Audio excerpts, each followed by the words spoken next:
aussi, désolé si je fais des fautes, je ne suis pas français non plus, je suis italien, donc je m'excuse d'abord aussi.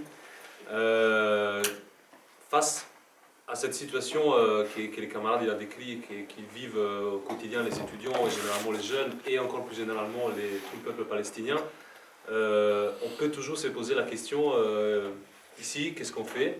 Parce qu'il n'y a pas qu'Israël, on vit en France, la France est un pilier aujourd'hui de cette alliance, c'est un allié fidèle aujourd'hui la France par rapport à Israël. Donc qu'est-ce qu'on fait aujourd'hui? Pas tout le monde d'entre nous peut partir en Palestine et aller participer à la résistance là-bas. Pourtant, il y a des moyens d'action.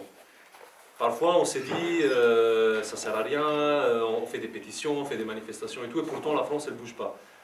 Et pourtant, on a vu ces dernières années, je dirais depuis 2005, qu'il y a une nouvelle forme de lutte qui est en train de surgir et qui implique des couches de plus en plus nombreuses de la population.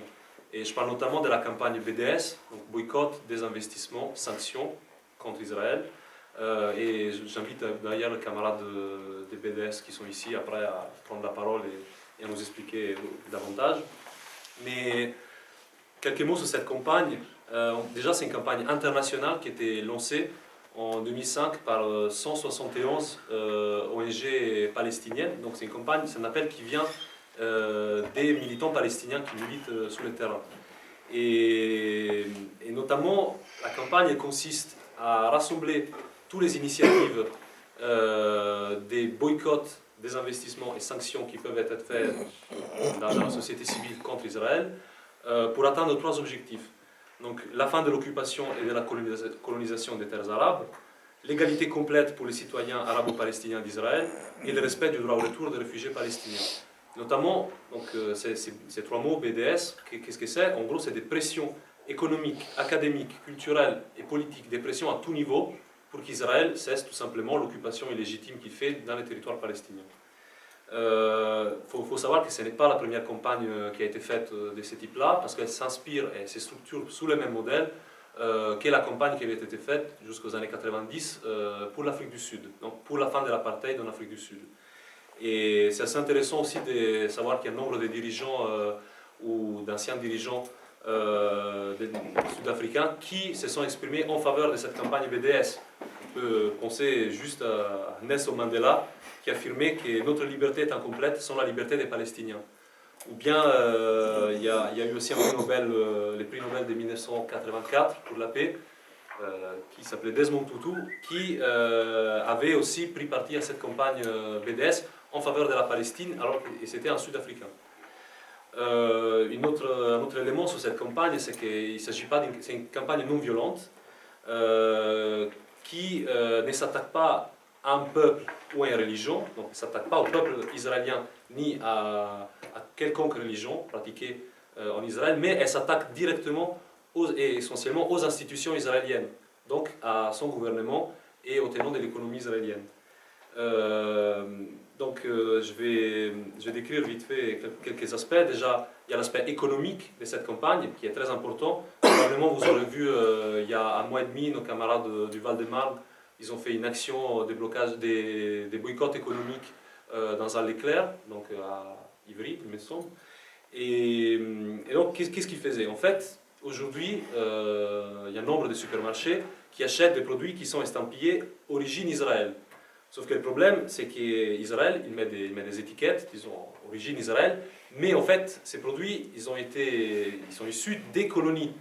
Donc, il n'y a pas marqué directement issu d'une colonie israélienne, il y a juste écrit issu origine israélienne. Donc, les consommateurs, ils achètent un produit, ils pensent qu'il vient d'Israël, sauf qu'il vient d'une colonie qui est illégitime, illégale au regard du droit international, et donc il achète un produit qui est illégal. Donc, notamment, je vais les citer, on peut penser à nombre de fruits et légumes en provenance de la vallée du Jourdain ou d'autres régions de la Cisjordanie et qui sont vendus aujourd'hui sous les marques de Jaffa, Mehadrin, Adiklaim, Jordan River, Carmel, Agrexo, Adafresh, etc. C'est des produits comme des pamplemousses, des oranges, des clémentines, des dattes, des figues, etc. Et donc, à travers cette campagne BDS, ceux qui l'amènent, et c'est une campagne internationale, donc ceux qui l'amènent en France comme partout ailleurs, ils exigent que l'ensemble des supermarchés s'engagent à ne plus vendre ces produits estampillés origine Israël et qui les retirent de leurs rayons. Donc que les supermarchés s'engagent, mais aussi que les consommateurs s'engagent à les boycotter davantage. Après, et là je vais en parler un peu plus dans les détails, il y a tout ce qui est les boycotts académiques, donc les boycotts universitaires d'Israël. Et ça, il faut dire qu'on les connaît un peu moins, parce qu'on connaît surtout, et j'en parlerai après, on connaît surtout l'aspect du boycott économique qui a donné lieu à beaucoup de procès contre les militants du BDS. Mais qu'est-ce que c'est ces boycotts académiques? Et pourquoi boycotter les universités? On dit souvent que les universités, c'est des lieux de savoir, des diffusions de la science. On les décrit comme si c'était des lieux neutres. Sauf qu'en fait, les savoirs, il n'est pas neutre. Et souvent, il est accaparé par la classe dirigeante, il est accaparé par les pouvoirs économiques à des buts qui ne sont pas neutres. Dès lors que l'université de Tel Aviv développe des systèmes d'armement pour l'armée israélienne, qu'elle utilisera pour aller occuper encore plus et renforcer sa colonisation des territoires palestiniens, c'est une création de savoirs technologiques, en l'occurrence, mais qui n'est pas neutre.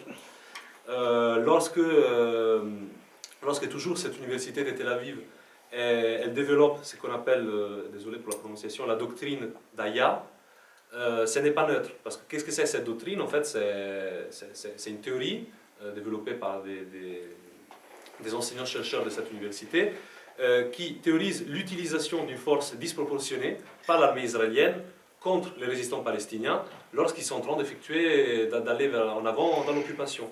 Donc il y a à la fois tout ce qui est dans les universités israéliennes de la recherche et développement sur des armements qui serviront à l'armée israélienne, et tout ce qui est, disons, création, entre guillemets, idéologique qui sert à justifier l'action de l'État israélien.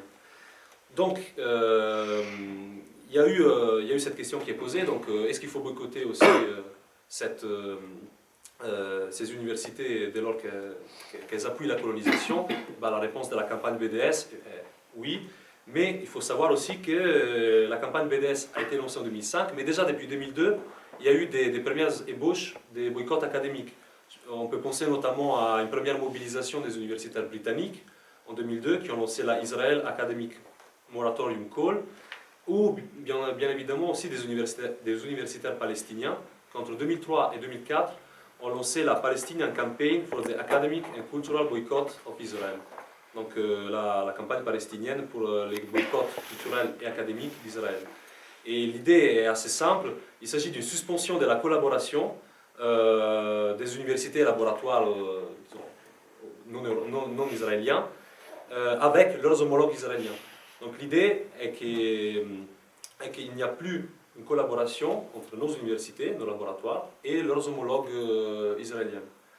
On peut penser notamment que cela est encore plus important lorsqu'on voit des universités israéliennes qui ouvrent des cours ou installent des annexes dans des territoires occupés, ou encore, comme je disais tout à l'heure, des laboratoires de ces universités israéliennes qui créent directement les systèmes d'armement de l'armée israélienne. Donc, il faut savoir que ces boycotts académiques a connu aussi un engagement de la part de plusieurs associations étudiantes.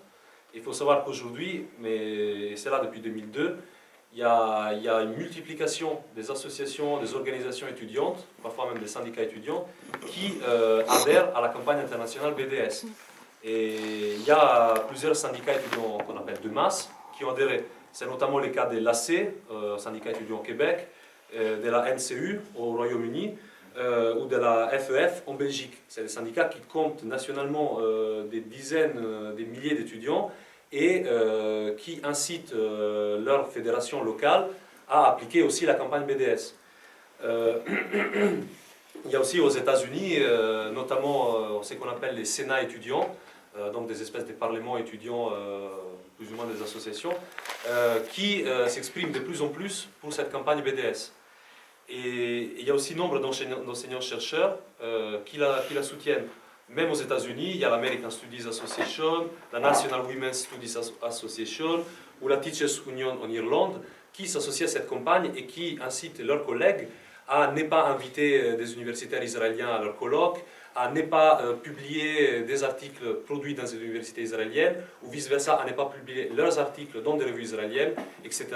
Donc le but, c'est l'isolement, on a vu économique, mais aussi académique et dès lors aussi politique d'Israël, pour les contraindre à en finir avec cette occupation des terres palestiniennes. Donc la question, elle n'est pas si simple pourtant, parce qu'on peut se dire, bon, bah, aujourd'hui on sort d'ici et demain on va tous faire des actions BDS en tant que consommateurs, en tant que militants, citoyens engagés et tout. Pourtant, il y a un problème, c'est que, comme je disais tout à l'heure, la France, c'est un allié fidèle d'Israël. Non seulement c'est un des pays qui exporte les plus d'armements vers Israël, alors que des pays comme le Royaume-Uni ou l'Espagne, depuis quelques années, ils ont décidé de suspendre cette exportation d'armes.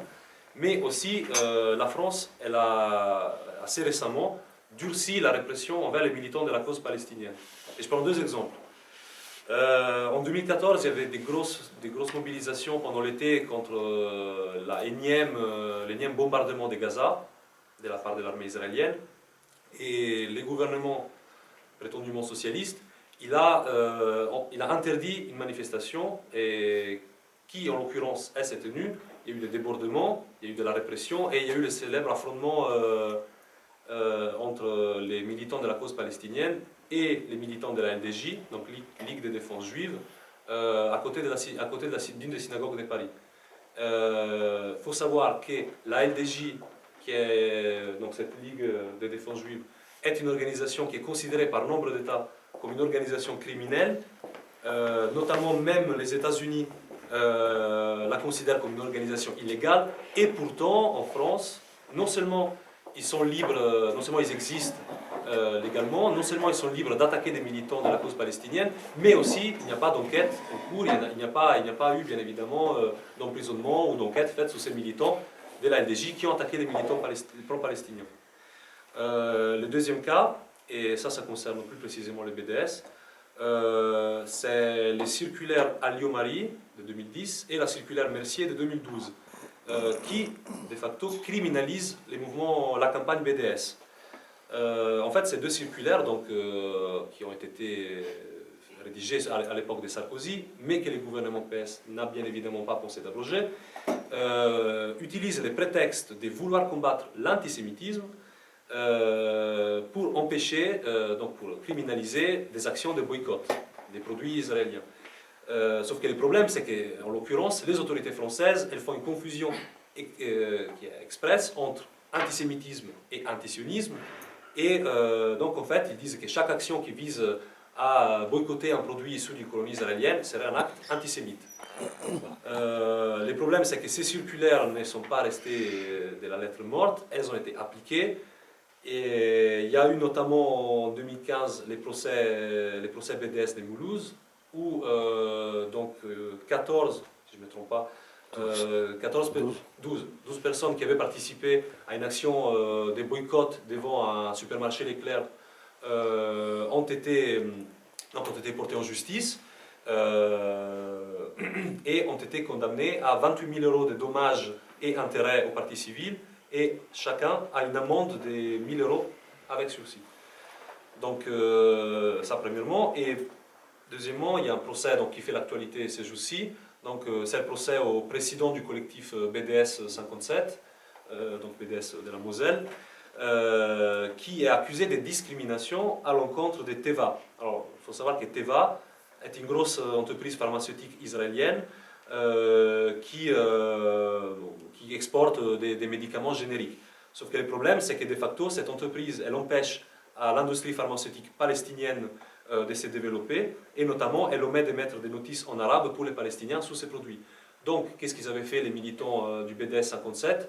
Tout pacifiquement, ils avaient envoyé des lettres nominatives aux pharmaciens du département, leur informant de la situation et donc dénonçant les agissements des Teva, et de les informer qu'il était possible de vendre d'autres médicaments. Donc, même pas appelant à un boycott, disons, exprès, mais juste disant il y a des possibilités de vendre d'autres produits. Et donc Teva a porté plainte contre ces militants, notamment contre le président du collectif, Et le 2 février, donc, il y aura le deuxième procès pour discrimination. Donc ça, c'est ce qui arrive aux gens qui se mobilisent pour une